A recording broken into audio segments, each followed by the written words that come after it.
मित्रों, राम राम। मेरा भारत मेरी बात चैनल पर स्वागत।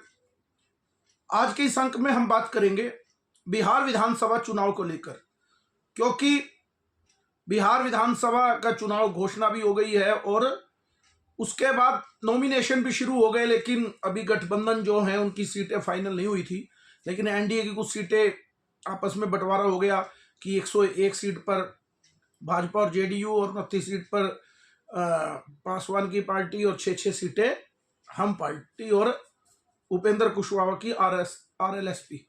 तो कहने का मतलब 4 पार्टियों का तो सेम ही है, 101 101 6 और 29 सीट पासवान की। उधर अभी महागठबंधन जो तेजस्वी यादव और कांग्रेस का, उसमें अभी कुछ फाइनल नहीं हुआ, लेकिन मोटा मोटा अंदाजा ही है कि 55 से 60 सीट कांग्रेस लड़ेगी, 130-35 सीट तेजस्वी लड़ेंगे, 28 से 30 सीपीआई सीपीएम लड़ेंगे और मुकेश सैनी को भी 10-12-15 सीट अगर मिलेंगी तो कहने का अभिप्राय कि अब चुनाव का जो बिगुल बजना था बज गया और मैदान भी पूरी तरह सज कर तैयार है। बहुत से लोगों को रहता है कि चुनाव का नतीजे क्या होंगे, क्योंकि विश्लेषण के नाते हम भी करते रहते हैं कि कौन सी सीट पर क्या रहेगा क्या नहीं।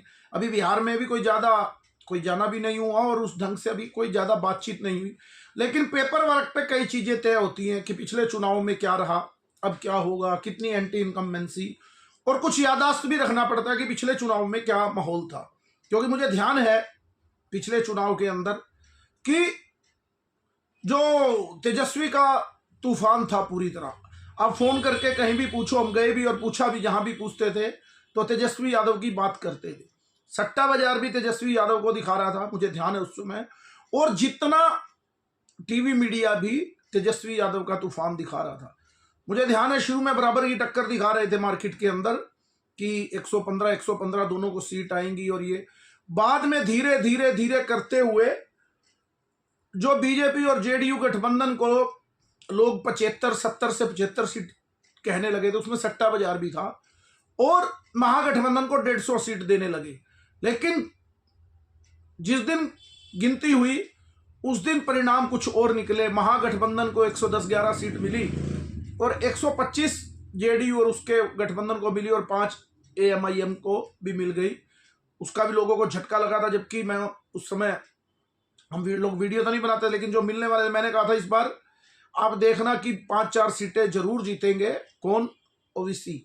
क्योंकि जहां जहां 70% मुसलमानों का वोट होगा, जहां लगेगा कि मुस्लिम हार नहीं सकता, तो उस समय वो लोग फिर तेजस्वी को नहीं, उस समय वो अपने व्यक्ति ओवैसी की ओर भागेंगे, और वही हुआ।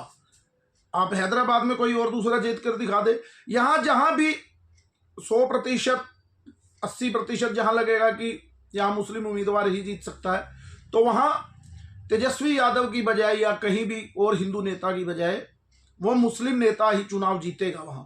अब बात करते हैं कि इस बार क्या होगा, क्योंकि पिछली बार नीतीश के खिलाफ एंटी इनकम्बेंसी थी और उसमें भी एक बड़ा रोल था चिराग पासवान का। चिराग पासवान ने पूरे चुनाव में नीतीश के खिलाफ एक बिगुल बजा रखा था और वो 137 सीटों पर चुनाव भी लड़े थे, और उन्होंने टोटल 54-55 सीटों पे हार जीत का जितना अंतर था उन्होंने डाला था, लेकिन 29 सीटें तो उन्होंने पूरी तरह से जेडीयू को हराने का काम किया था। भाजपा नंबर 2 पार्टी बनी थी, नंबर 1 पे तेजस्वी, लेकिन आज के दिन भाजपा 80 सीटों के साथ नंबर 1 की पार्टी थी इस समय, उपचुनाव हुए या कुछ भी। तो कुल मिलाकर जो पिछला चुनाव कांटे का था, लेकिन इस बार यह चुनाव जहां तक उम्मीद है कि इस बार पलड़ा एनडीए का काफी हद तक भारी है। अब आप कहेंगे ऐसा कैसे? क्योंकि उसके कई कारण हैं। क्योंकि आज तक का आप इतिहास उठा लीजिए, 1990 में जब लालू यादव आए तो एक सामाजिक समीकरण बनाकर आए, लेकिन धीरे धीरे जब 2004-5 जब लालू राज का आतंक की बात होने लगी, तो इस तरह के समीकरण बने, और लालू यादव ने भी यह तय किया कि हम केवल एम-वाई समीकरण से ही चुनाव लड़ेंगे। मुस्लिम यादव के सारे वो चुनाव लड़ते रहे, और उनका मुस्लिम यादव का 30 से 32% का वोट बैंक वहां है। अब 30-32% और चुनाव जीतने के लिए 37-38 और कई बार तो अगर सीधी टक्कर हो जाए तो 40% भी जाया जाता है, लेकिन बिहार के अंदर 20 से 25% वोट अदर को जाता है। तो उससे 37-38 में भी सरकारें बनती हैं, लेकिन सीधा मुकाबला हो जाए तो उसका वोट प्रतिशत बढ़ना पड़ता है, बढ़ जाता है। तो ये जो फिक्स वोट है इसका 80% वोट मिलता है किसको? लालू यादव को। लालू यादव को ये वोट मिल गया, मान लो 30 से 32%, 30-31% वोट है, तो 80% वोट भी ये मिले तो 8 या 24, यानी 24-25% वोट वो मिल गया। और बाकी जो 68-70% वोट बच गया, उसमें लालू यादव को अगर 20% वोट मिलता है तो कितना हो गया उसका? 7 दूनी 14%। यानी कि उसको पिछली बार भी देखिए 24 और 14 38% वोट बनता है, तो पिछली बार भी उसको 37% वोट ही मिला, क्योंकि 80% वोट लगभग मिलता नहीं किसी भी बिरादरियों का, चाहे अपनी कितनी बिरादरी हो, लगभग 75%। और उसके बाद जो लालू को देखना पड़ता है कि दूसरी बिरादरियों में जो, क्योंकि जातिगत चाहे उसे सच्चाई है कि वोट के समय पर जाति बिरादरी आती है, कोई कितना भी प्रयास करे हिंदुत्व का, लेकिन जातियां आती हैं। लेकिन हाँ, मुस्लिम वोट एक तरफा डलता है, जहां उसको लगता है कि हमें भाजपा को हराना है, सामने कौन है उसको कोई लेना देना नहीं, वो एक तरफा होकर वोट डालते हैं। लेकिन वहां भी अब अवैसी लड़ रहे हैं, तो 10-15% मुसलमानों का वोट लेंगे, यानी कुल मिला कुल वोट होगा वो 3-4% लेंगे, क्योंकि जैसे मुस्लिम का 17% वोट है बिहार के अंदर, 17-18%, तो वो 17 का 10% लेंगे तो 1.7% वोट तो उनका बनता ही है, यानी वो कुल मिलाकर वोट 2.5-3% वोट 10-15। इसी तरह जेडीयू को भी 2-5% वोट जेडीयू भाजपा गठबंधन को मिलता ही है, कई लोग नेता होते हैं और निर्दलीय उम्मीदवार भी लड़ते हैं कई जगह पर, तो उनको भी वो वोट मिलता है। कुल मिलाकर 80% वोट की संख्या बहुत हो जाती है। अब उस हिसाब से, और ऐसे ही बीजेपी को, जेडीयू गठबंधन को उस 70% का अगर 60% वोट भी मिले, क्योंकि इतना मिलता ही है, तो कितना हो गया? अगर देखें तो 7-6-42% वोट हो जाता है, लेकिन पिछली बार 37% वोट मिला। कुल मिला के अगर बीजेपी को उस non Yadav non Muslim vote जो 68-70% है, तो उसमें से 50%, क्योंकि एंटी इनकम्बेंसी बहुत ज्यादा थी पिछली बार, नीतीश को इतना वोट नहीं मिला, भाजपा को मिला, तो भाजपा तो अपनी 110 में से उस समय 75-76 सीट जीतने में कामयाब हो गई थी। लेकिन 115 सीट में से जेडीयू केवल कितनी सीट जीती? 100 और कुल 43 सीट, तो कुल मिलाकर 50% वोट मिले, तो उसका हो गया 34%। और जो 30% का वोट है उसका 10% वोट मिला, वो मिलता ही है यादव और उसका, तो वो भी 37% पर आकर टिक गए। लेकिन इस बार अब क्या होगा देखने वाला समय, क्योंकि जो पिछली बारी लगभग 5.25% वोट चिराग पासवान को मिला, वो वोट पूरी तरह तो कोई किसी का वोट शिफ्ट नहीं होता, लेकिन कुल मिलाकर वो 137 सीटों में 5 पॉइंट वोट था, 137 सीटों से गिनाए। लेकिन अगर उसको 243 सीटों के हिसाब से करे तो वो वोट ज्यादा बनता है, क्योंकि अदर में भी चला जाता है। चलो उसी को उसी 5% को ही गिने तो 37 और 5 42% वोट, क्योंकि उसमें उम्मीदवार भी लगभग दूसरे थे और उनका पासवान वोट तो लगभग उनके साथ इंटैक्ट खड़ा हो गया था, तो वो वोट उनको मिला। और उपेंद्र कुशवाहा को भी 2.25% वोट मिला, उस समय ये उनके गठबंधन में थे ओवैसी के, लेकिन आधा 1% वोट का तो ये भी फायदा करेंगे। तो कुल मिला के मेरे कहने का मतलब, अगर नॉन मुस्लिम और यादव वोट भी भाजपा को जो 70% बनता है, 68-70%, उसका अगर 60% वोट भी मिले तो ये 42% वोट बनता है, और 10% वोट यादव और मुस्लिम का मिले तो ये लगभग जाकर आंकड़ा खड़ा होगा 45% पर। तो 42 से 45, क्योंकि हो सकता है 55% भी वोट मिले। अब बड़ी बात चल रही है प्रशांत किशोर की, कि प्रशांत किशोर का क्या होगा, क्योंकि प्रशांत किशोर, मुझे जो लगता है, मेरा अपना आकलन है, वो जितना भी नुकसान कह रहे हैं दोनों तरफ से नुकसान करेंगे, तो मुझे लगता है कि वो 70-30 का नुकसान करेंगे, हो सकता है 75-25 का, यानी कि एक हिस्सा अगर भाजपा उसका नुकसान करेंगे, किसका? आरजेडी गठबंधन का, तो 3 हिस्से भाजपा को ही ज्यादा नुकसान करेंगे, क्योंकि जो मुस्लिम और यादव वोट है वो अंतिम में आते आते क्या करेगा, जो महागठबंधन है उसके साथ ही जाएगा। वो हो सकता है कि 5% वोट ले जाएं उस यादव और मुस्लिमों में, 10% ले जाएं, इससे ज्यादा नहीं ले पाएंगे। लेकिन जो वोट उसको मिलना है जो 15% वोट मिले, 10% वोट मिले, 12% वोट मिले, वो किसका हिस्सा मिलेगा उनको? वो वोट मिलेगा उनको गैर यादव और गैर मुस्लिम वोटों से। यानी 70% का भी वो, आप मोटा मोटा हिसाब लगाइए, तो अगर 70% का भी वो उनको 10% भी वोट मिल गया तो 7% बनता, लेकिन 15% वोट वो लेंगे, क्योंकि ब्राह्मणों में, क्योंकि वो स्वर्ण है तो उसका नारा लगाएंगे, कुछ यूथ भी उनके साथ, वोट ज्यादातर उनको यही मिलेगा। तो हो सकता है 15%, 15 सत्ता 105 और 2-2.5% जो वोट है, यानी क्योंकि 30% का 10% भी आप लगाओगे तो वो 3% बनेगा, अगर 5 लगाओगे तो 1.5%, यानी कि 11, 12, 13% वोट लगभग उनको मिलता है। अगर वो 15% नॉन यादव, नॉन मुस्लिम, अगर वो 20% वोट लेंगे तो फिर उनका वोट 16-17% पर जाएगा, लेकिन मुझे नहीं लगता कि वो 15% से ऊपर जाए। अब बहुत से लोगों को लगता है कि वो भाजपा और उनका वोट लेंगे, लेकिन उसमें भी दिक्कत है, क्योंकि पिछली बार जो 25% वोट अलग, क्योंकि 37-74% वोट इनको मिला था, 75%, 25% वोट अदर को मिला था। उस अदर में MIM भी थी 2-3% में, और 6% में कौन थे? अपना पासवान। तो ये मिलाकर, कुल मिलाकर ये 8-9% वोट, 9% वोट को करो तो 16% वोट और बच गया। उस 16% में मुझे लगता है कि 8% वोट तो इसमें से प्रशांत किशोर खींचेंगे, बाकी का 6-7% वोट जो है कुल दोनों गठबंधनों का, उसमें मुझे लगता है कि वो लेंगे, उसमें ज्यादा वोट वो भाजपा NDA गठबंधन का लेंगे और कम वोट तेजस्वी यादव का लेंगे। लेकिन कुल मिला के मेरा कहने का अभिप्राय, अगर तेजस्वी यादव 24-25% अखिल इसका वोट ले ले, अपना यादव और मुस्लिम का, तो ये 24 से 25% वोट बनता है। और गैर मुस्लिम, गैर यादव का वोट वो 70% की जो मैं कह रहा हूं, तो उसमें 70 में से अगर वो 20% वोट लें, अगर उसमें, तो 7 दूनी 14, तो 38, जबकि हर 5वां आदमी, आप लोग सर्वे करते हैं, लेकिन बैठे बैठे मैं विश्लेषण की बात कर रहा हूं गहरे ढंग से, क्योंकि हम विश्लेषण जब भी करते तो अंदाजा होता है कि ये मुस्लिम नहीं है, ये यादव नहीं है, ये ब्राह्मण नहीं है, ये भूमिहार नहीं है, उस तरह से, तो ये किस ओर जा रहा है। यानी वो ज्यादा वोट क्या करेगा कि हर 5वां वोट लेना पड़ेगा 20% वोट के लिए, जो कि बड़ा कठिन कार्य है। लेकिन अगर वो ले भी लिया उन्होंने उस 100 में से 20, तो ये लगाओ कि 70 दूनी 14, 14 और 24, 38% वोट तक वो पहुंचते हैं। जैसे मैंने कहा 38 वो पहुंचेंगे इस वोट तक।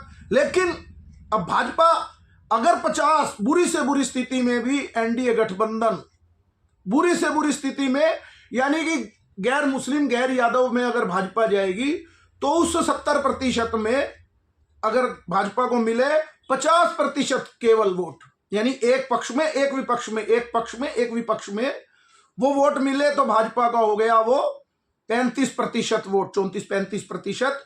और इसके साथ साथ 3% मुस्लिम और यादव, क्योंकि मुस्लिम उम्मीदवार JDU के भी आएंगे, और यादव उम्मीदवार तो भाजपा बहुत पीछे भी उतारे, और इतना वोट तो मिलता ही है अपनी बिरादरी का, जहां यादव उम्मीदवार नहीं होगा, भाजपा का यादव होगा, JDU का यादव होगा, इतना वोट मिलता ही है। तो 3% आप अंदाजा लगाइए, तो लग 35 और 3 38, 37-38, तो बराबर की टक्कर ये बनती है, जो कि बड़ा कठिन कार्य नजर आ रहा है इस बार, क्योंकि 5 सालों में 2019 के बाद ध्रुवीकरण और पूरी तरह से बढ़ा है। जो मुस्लिम आतंकवाद है, क्योंकि अभी आपको ध्यान होगा बिहार के अंदर एक अजीत नाम के व्यक्ति की हत्या की गई थी, वो यादव था, तो कोई नहीं बोला। तो हिंदू में आप ये कल्पना कैसे कर सकते हैं कि 20% गैर मुस्लिम, गैर यादव में लालू यादव को मिले, और केवल 50% भाजपा, यानी 2.5 का अंतर। एक लोग ये कह रहा है, 2 लोग ये कह रहे हैं, और 5 लोग ये कह रहे हैं कि उसका, तो ये अंतर आना। अगर वो 60% भाजपा हिंदू, यानी यादव गैर मुस्लिम में लेने में अगर कामयाब हो गई, तो भाजपा का जो वोट प्रतिशत है वो 43-44% तक जाएगा, और 35-34 तक वोट रह जाएगा महागठबंधन का। कुल मिला के कहने का मतलब 10% का ये अंतर आ जाएगा। 80% होगा, बाकी 20 की लड़ाई, जिसमें से आप मान के चलिए 6% तो अदर को मिलेगा और 12-13% वोट प्रशांत किशोर की पार्टी को मिलने वाला है। तो ये 100% का अंतर है। अगर 3 या 4% का भी अंतर हुआ तो भी भाजपा एनडीए सरकार अच्छे मार्जिन से सरकार बना लेगी। लेकिन मैंने जैसे कहा, अगर 3-4% में भी भाजपा 4-3% का अंतर बहुत होता है। पिछली बारी केवल 12,000 वोटों का अंतर था 2019 में, तो भी भाजपा 125 एनडीए और 110 सीटों पर नीतीश तेजस्वी यादव सिमट गए थे। अगर ये वोट प्रतिशत 3 हो गया तो आप मानिए कि 20 से 30 सीटों का अंतर आएगा। और ये वोट प्रतिशत अगर बढ़कर 10% होगा, जो उम्मीद हो सकती है, यह तय है कि वोट प्रतिशत में भाजपा एनडीए गठबंधन तेजस्वी से आगे होगा। अब वो डेंट सीटों के मामले, क्योंकि कई बार वोट गणित भी खराब हो सकता है कि कई मुस्लिम सीट है उसमें वोट एक तरफा ज्यादा मिलता है तो कई बार वोट बढ़ जाता है। जैसे ओवैसी अगर ज्यादा वोट ले जाए, उसके बावजूद भी वो वोट तो कम हो सकता है तेजस्वी यादव का, लेकिन वहां सीट हो सकता है कि वो 1000-2000 से जीत जाए, तो सीटें 110 की 115-20 भी हो जाती हैं इस तरह से। लेकिन लगता नहीं, क्योंकि इस बार उसने जबरदस्त पत्ता फेंका, उसने ओवैसी ने, कि हम आपके गठबंधन में आना चाहते हैं। उन्होंने पूरे बिहार में मैसेज दिया कि हम तो लालू यादव के साथ जाना चाहते हैं, कि आप बार बार कहते हो कि हम बीजेपी की बी टीम है, लेकिन हमें उस ग्रुप में नहीं रखा जा रहा, हमें दुत्कारा जा रहा है। वो मुसलमानों को यह मैसेज देना चाहते हैं कि ये महागठबंधन हमें दुत्कारता है, हमें मंत्री पद भी नहीं चाहिए, हमें उप मुख्यमंत्री भी नहीं चाहिए, हम जितने एमएलए जीतेंगे इनको। और केवल उन्होंने जानकर, उनको मालूम था अगर वो 2 सीट भी मांगते, केवल 2 ओवैसी, तो भी उनको नहीं मिलनी थी। उन्होंने केवल 6 सीट मांगी, 2 भी नहीं दे सकते थे, क्योंकि कांग्रेस की भी आज के दिन मजबूरी है।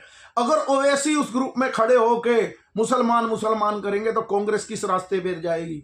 यानी सांप के मुंह में छुछुंदर वाली स्थिति हो गई, निगले तो मरे और उगले तो मरे। तो यह स्थिति ओवैसी ने पैदा की। अब उसका कितना असर होता है, लेकिन किशनगंज की जो 4 सीटें हैं, पूर्णिया में मैं ज्यादा नहीं कहता, लेकिन किशनगंज और कटिहार और ये 1-2 जिले हैं जो वहां पर जहां मुस्लिम आबादी 65 से 70% है, वहां पर मैं फिर कह रहा हूं कि पिछली बार 5 थे, तो लगभग 3 से 5 एमएलए तो ओवैसी के इस बार भी जीतेंगे ही जीतेंगे, आप देखना।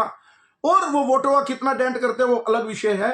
और आपने इस बार देखा होगा, ये एहसास सबको है, और ये एहसास खुद तेजस्वी को भी है, क्योंकि तेजस्वी यादव का आपने देखा होगा इस बार बॉडी लैंग्वेज नहीं है। पिछली बार वो एक रेला लगा था, लेकिन उससे जो मट्ठा फेंका, जो तेजस्वी यादव का टेम्पो तैयार होना शुरू हुआ था चुनाव से 3 महीने पहले, उसका पूरा बेड़ा गर्क कर दिया। जो नीतीश के कुछ इस तरह से हरकतें आई नीतीश कुमार की, वो लगने लगा कि ये थका हुआ व्यक्ति है।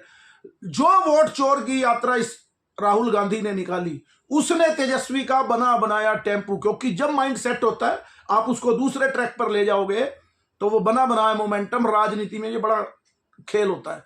उसके बाद, क्योंकि ये मामला सुप्रीम कोर्ट में फेल हो गया, हर व्यक्ति को पता है, जो वोट डालता है उसको पता है कि ये वोट मेरे, हर व्यक्ति को अपने बूथ का पता है। मेरे गांव में पता होता है कि 1000 वोट है, मेरे बूथ में 600 वोट इस पार्टी को मिलेंगे, 300 इसको। गिनती तो बाद 10-15 वोट का ही फर्क होता है, लेकिन गांव में इतना अंदाजा होता है लोगों को। और राहुल गांधी सोचता है वोट चोरी हो रही है। अनपढ़ व्यक्ति जो गांव में रहता है, उसको गांव जो ताश खेलता है वो बता देगा इस गांव में 1000 में से 350 इसको मिलेंगी, 400 इसको मिलेंगी, इसकी तो 20 पर्ची आएंगी, बसपा की 7 आएंगी। इतना पता होता है, इतना सर्वे, यानी जिसको एग्जिट पोल या ओपिनियन पोल बोलते हैं, वो गांव के व्यक्ति को पता होता है।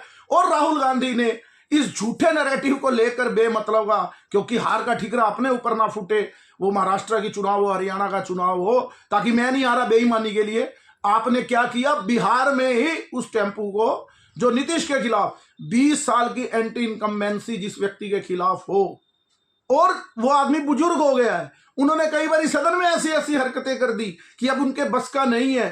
फिर उसके बावजूद भी आप देखना, ये चुनाव पूरी तरह से नीतीश कुमार के नेतृत्व में जो एनडीए लड़ रहा है, बड़ा जबरदस्त तरीके से उनके हक में जा सकता है। ये आकलन है, 20 दिन चुनाव में बहुत होते हैं, एक दिन हो सकता है कि नीतीश कुछ ऐसी फिर हरकत कर दे, कुछ ऐसी कि चुनाव पलट जाए, वो अलग बात है। लेकिन आज के दिन जो स्थिति है उसमें पूरी तरह से यह नजर आता है कि बिहार में नीतीश कुमार मोदी की एनडीए की सरकार बननी लगभग तय है। मैंने बारीकी से एक एक बिंदु रखा।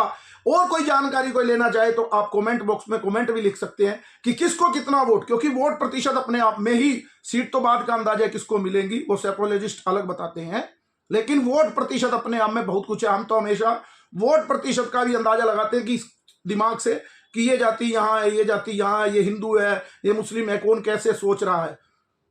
कोई कितना भी जोर लगा ले फिर भी 70 से 80%, मैंने बहुत बड़ा जंग 80% होता नहीं, 80% का वोट मैंने एंड इसके तेजस्वी यादव के महागठबंधन को बता रहा हूं कि मिले तो वो अड़ती, क्योंकि उनकी सबसे बड़ी मुसीबत है कि मुस्लिम यादव के अलावा बाकी जगह उनको वोट नहीं मिलता। और उन्होंने जो वादा कर दिया, मुझे समझ नहीं आती किस तरह के लोग हैं, आज उनके ऊपर वो आरोप भी तय हो गए, उसका कितना नुकसान होगा मुझे नहीं लगता, क्योंकि मुस्लिम यादव में इस बात का कोई फर्क नहीं पड़ने लगा। चाहे उनको जेल में भी डाल दो, फांसी भी टांग दोगे, तो भी ये लोग उनको वोट देंगे। वहां उनका कोर वोट है, उनका कोर वोट है। लेकिन असली समस्या मुस्लिम यादव के अलावा मुझे तो वो है, कुछ वोट मिलते भी युवाओं के, क्योंकि उन्होंने उनका राज नहीं देखा, युवा साथी है, और नीतीश के मुकाबले में देखें तो नीतीश बुजुर्ग हो गए हैं। तो उन्होंने जो ये घोषणा कर दी हर घर में सरकारी नौकरी की, वो 9वीं फेल वाला उनका जो लोग उनका जुमला लेते हैं, उसमें और उनका नुकसान हो गया, क्योंकि जो चीज संभव ही नहीं। आप ये कहते हैं कि मैं तो 20 लाख नौकरी दूंगा, हर जिले में मैं इस तरह से योजना बनाऊंगा, खूब रोजगार दूंगा। उन्होंने कहा हर घर में सरकारी नौकरी दूंगा। अब बताइए, बिहार जैसे झोपड़ी है, बेचारा कुछ कहीं पढ़े भी नहीं, बेचारे गरीब लोग हैं, लेकिन कह दिया हर घर में नौकरी दूंगा। जो उनको कुछ पसंद करने वाले भी थे, आप टीवी उसमें देखना कभी, जो लोग माइक लेकर घूमते हैं सर्वे करते हुए, तो वो कहेंगे उसके पक्के सपोर्टर हैं तेजस्वी यादव के, लेकिन कहेंगे नहीं ये हो नहीं सकता, ये हो नहीं सकता। क्लियर है, 3 करोड़ नौकरी तो पूरे भारतवर्ष में है, उसमें केंद्र और स्टेटों की नौकरी मिला के भी, और ये व्यक्ति कह रहा है कि मैं बिहार में इतनी नौकरी दे दूंगा घर में, वो असंभव बात। लेकिन लोग, ठीक है, अपने वोटर को कहा जा, पर लोग इतने भी अंधे नहीं, बल्कि इसका मुझे लगता है कि तेजस्वी यादव को और भी नुकसान होगा। अभी सीटों का बंटवारा भी नहीं हुआ, वो हो ना, उससे कोई ज्यादा फर्क नहीं पड़ता। हाँ, कांग्रेस अगर अलग से लड़ेगी फिर उसके बाद आप समझिए कि तेजस्वी यादव बिल्कुल डूबती नाव में चले जाएंगे, क्योंकि मुस्लिम वोट आज के दिन कांग्रेस के साथ बहुत ज्यादा है, क्योंकि मुस्लिम का मान के साथ दिखने में कांग्रेस को कोई शर्म नहीं है, खुलकर मुसलमानों के साथ कांग्रेस खड़ी है। लेकिन ये गठबंधन तो होना ही होना, इसमें कोई किंतु परंतु नहीं है। तो ये वोट भी उनको लगभग आप मान के चलिए कि 32 से 35%, 35 के नजदीक वोट तेजस्वी यादव को भी जरूर मिलने वाला है। उसकी सीटें कितनी होंगी गठबंधन की, 70 हो, 80 हो, 90, वो आने वाला समय बताएगा। लेकिन मैंने वोट प्रतिशत की बात की तो वो मोटा मोटा अंदाजा है, मेरा विश्लेषण यही है। आज के अंक में इतना ही। मेरे इस चैनल को लाइक कीजिए, सब्सक्राइब कीजिए और ज्यादा से ज्यादा शेयर कीजिए। भारत माता की जय, वंदे मातरम, जय श्री राम।